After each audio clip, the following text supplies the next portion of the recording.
যোৰহাটৰ ব্ৰিলিয়েন্স একাডেমীৰ ১০ম শ্ৰেণীৰ ছাত্ৰ-ছাত্ৰীসকলক আশীষ আৰু দ্বাদশ শ্ৰেণীৰ ছাত্ৰ-ছাত্ৰীসকলক বিদায় সভা অনুষ্ঠিত কৰা হয়। যোৰহাটৰ এখন আগশাৰীৰ শিক্ষা অনুষ্ঠান ব্ৰিলিয়েন্স একাডেমীত অনুষ্ঠিত কৰা হৈছে বাৰ্ষিক খেল-ধেমালি। এই খেল-ধেমালিৰ শেষৰ দিনা পুৰস্কাৰ বিতৰণ কৰাৰ লগতে এক বিশেষ অনুষ্ঠান অনুষ্ঠিত কৰা হয়। সেই অনুষ্ঠানটি হৈছে ১০ম শ্ৰেণীৰ ছাত্ৰ-ছাত্ৰীসকল আশীষ প্ৰদান আৰু দ্বাদশ শ্ৰেণীৰ ছাত্ৰ-ছাত্ৰীসকলৰ বিদায় অনুষ্ঠান। এই অনুষ্ঠানটিত ব্ৰিলিয়েন্স একাডেমীৰ সঞ্চালক মানস বৰদলৈ উপস্থিত থকাৰ লগতে বিভিন্নজন গণমান্য ব্যক্তি উপস্থিত থাকে।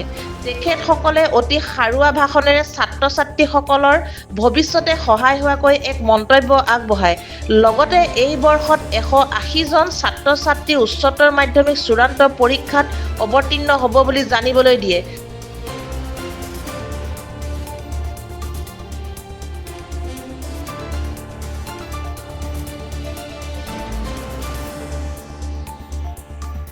যোৰহাটৰ পৰা সুমিত দাসৰ ৰিপৰ্ট, E24 লাইভ ব্ৰেকিং।